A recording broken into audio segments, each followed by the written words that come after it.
नमस्कार दोस्तों, आपका एक बार फिर से स्वागत है आपके अपने चैनल में। आज हम दास ग्रेड 4 की जो ओबीसी कैटेगरी की कट ऑफ है, आज हम उसके बारे में बात करेंगे कि इसकी कट ऑफ जो है वो कितनी रहने वाली है फाइनल आफ्टर टाइपिंग के बाद में। और बहुत सारे चैनल्स ने ये जो हुआ बना रखा है कि इसकी जो टाइपिंग के बाद कट ऑफ बहुत आसमान छूने वाली है। आज हम इस पर एनालाइज करेंगे कि इसकी कट ऑफ आखिर कितनी जा सकती है। और जो दूसरी कैटेगरी के हैं ओबीसी SC ST और जनरल कैटेगरी के, वो इस वीडियो को स्किप कर सकते हैं क्योंकि मैंने उनका डेटा नहीं लिया है। तो मैं सिर्फ ओबीसी कैटेगरी को रेस करूंगा और उसको आगे बढ़ते हुए देखूंगा कि इसकी हाई कट ऑफ कितनी जा सकती है। तो चलिए शुरू करते हैं। सबसे पहले बात करेंगे कि जो ओबीसी की वैकेंसी है वो स्टेनोग्राफर और जूनियर असिस्टेंट को मिलाकर 810 वैकेंसी है टोटल, जिसके लिए 5,940 बच्चों को टाइपिंग के लिए बुलाया गया है ओबीसी कैटेगरी में। और इसकी कट ऑफ हम सब सभी जानते हैं कि 84.77 गई है, जो कि सबसे ज़्यादा लो थी। और इसके पीछे रीज़न भी है, वो मैं आपको एंड में बताऊंगा कि इसकी इतनी कट ऑफ लो क्यों गई है। सबसे पहले अगर हम प्रीवियस ईयर के डेटा को देखें तो 2020 में जो एक डीटीसी बस का DTC Delhi transport corporation post code 13/20 का जो पेपर हुआ था, उसमें ओबीसी कैटेगरी की वैकेंसी जो थी वो थी 68 और जिसकी फाइनल कट ऑफ गई थी 147। इसी तरह से म्यूनसिपल कॉरपोरेशन ऑफ दिल्ली, जिसका पोस्ट कोड 44/21 था, इसकी जो वैकेंसीज थी वो भी थी 70। मतलब पहले 68 थी दिल्ली ट्रांसपोर्ट कॉरपोरेशन में, उसके बाद में एमसीडी में 70 थी, तो 68-70 वैकेंसी आती थी पहले। इसकी भी कट ऑफ अगर फाइनल की बात की जाए तो वो भी 147 थी, 147 के आसपास।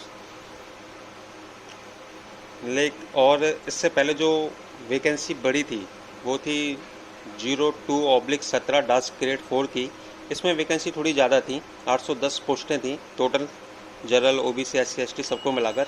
लेकिन फाइनल जो लिस्ट आई थी उसमें ओबीसी के 120 बच्चे सिलेक्ट हुए थे और इन 120 बच्चों की जो कट ऑफ गई थी वो गई थी final cut off 139 point something. अब आप खुद सोचो कि पहले जो वैकेंसीज आई थी उसमें 68 पोस्टें थी और अब 120 पोस्टें, मतलब 50 पोस्टों का डिफरेंस हुआ है। और इसमें कट ऑफ जो है वो 147 से गिरकर 139 होगी। और यहाँ पर अगर हम 802/23 पोस्ट की बात करें तो इसमें कितने बच्चे हैं, कितनी पोस्टें हैं? 763 पोस्टें, जो कि सिर्फ एलडीसी जूनियर असिस्टेंट की पोस्टें हैं। और इसमें मैं स्टेनोग्राफर की भी ऐड कर लूँ तो वो ओबीसी कैटेगरी में 810 हो जाती है, मतलब 810।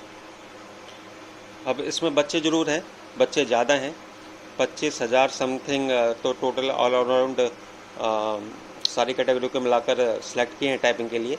लेकिन अगर मैं इसकी बात करूँ ओबीसी कैटेगरी में तो 5,940 इसमें सिलेक्ट हुए हैं, जिसके लिए 84.77 कट ऑफ गई है और एकदम ठीक भी है। अब अगर कुछ चैनल की बात करें तो वो कह रहे हैं 120 से ऊपर जाएगी, 130 जाएगी, 135 जाएगी, 140 जाएगी। तो समझ में नहीं आता वो किस बेस पर ऐसा कह रहे हैं। भैया वैकेंसी भी देख लो पहले आप, वैकेंसी जो है वो 750, 763 सिर्फ और सिर्फ LDC junior assistant, assistant grade इनकी हैं। और अगर इसमें मैं स्टेनोग्राफर की भी इंक्लूड करता हूं तो टोटल 810 पोस्टें होती हैं। मानता हूं कि 5,940 बंदों को सिलेक्ट किया है तो भी कट ऑफ इतनी नहीं जाने वाली जितना आप सोच रहे हैं। जो लोग 120 प्लस कह रहे हैं वो पूरा 36 नंबर का डिफरेंस बता रहे हैं। 36 का मतलब समझते हैं आप? इतनी तो यार पहले भी नहीं कि तुमने इतना हुआ बना दिया कि अब 36 जाएगी। हद से हद मान सकते हैं कि 30 पे चली जाए। अगर आपके 84 हैं तो आपका 115 नंबर है तो आपका सिलेक्शन हो जाएगा। लेकिन कुछ इतना ज़्यादा मतलब बना रखा है कि 120 से ऊपर जाएगी, 125, 130, 135। मतलब क्या यार, क्या लगा रखा है तुम लोगों ने? अगर बच्चों को तुम मोटिवेट नहीं कर सकते तो कम से कम डिमोटिवेट भी मत करो भाई। अगला पूरे रात दिन मेहनत करता है, कमरे में बैठा हुआ है, उसको कल का सुबह का नहीं पता, शाम को नहीं पता, और तुम लोग उसको यार जब मदद नहीं कर सकते तो डिमोटिवेट मत करो।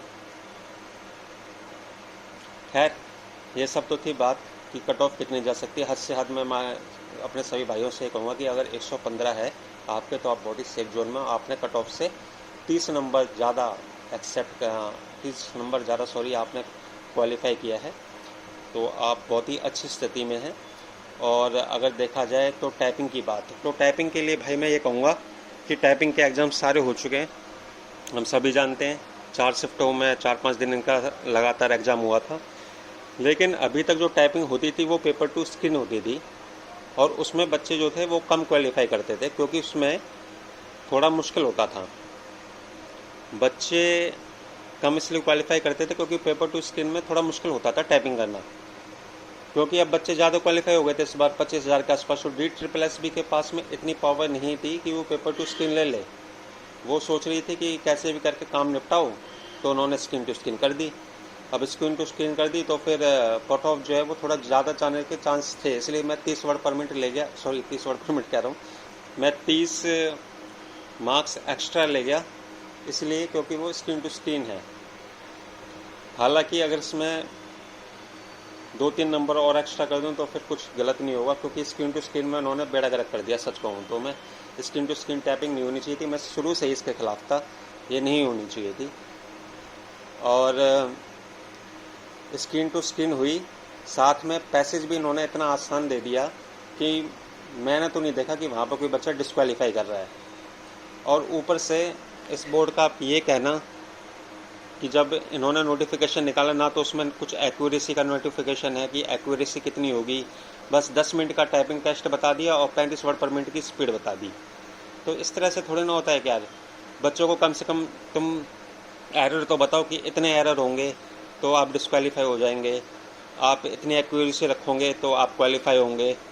देखिए, कुछ भी नहीं, बस टाइपिंग ले ली स्क्रीन टू स्क्रीन मोड में, पैसे इतना आसान दे दिया। भाई जब ऐसे ही कुछ करना था तो फिर मत ही लेते टाइपिंग, डायरेक्ट जो नंबर बच्चों ने टायर 1 में क्वालिफाई किए हैं उसी के बेस पर तुम कर लेते। ये फालतू की चीज़ें करने की क्या ज़रूरत थी।